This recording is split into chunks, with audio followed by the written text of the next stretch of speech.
When I'm entertaining and I need a quick dessert, this is my go-to. It is the Iced Vovo Iced Coffee. So we're going to start with some strawberry syrup. It's strawberry fondant in the Iced Vovo, so it goes really well. I'm going to go in with my crushed Iced Vovo, and I'm now going to add some marshmallow. Lots of people think that marshmallow was in the Iced Vovo. It's always been fondant, but this tastes great. Now I'm going to head over to the coffee machine, my De'Longhi Eletta Explore, and I'm going to add my espresso.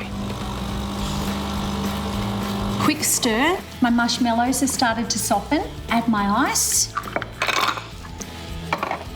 Moved it over to cold foam. Hit my cold milk. So this would be delicious on its own, but because I'm going to serve it for dessert, I'm going to top it with a little bit more cream and some extra Iced Vovo crumb.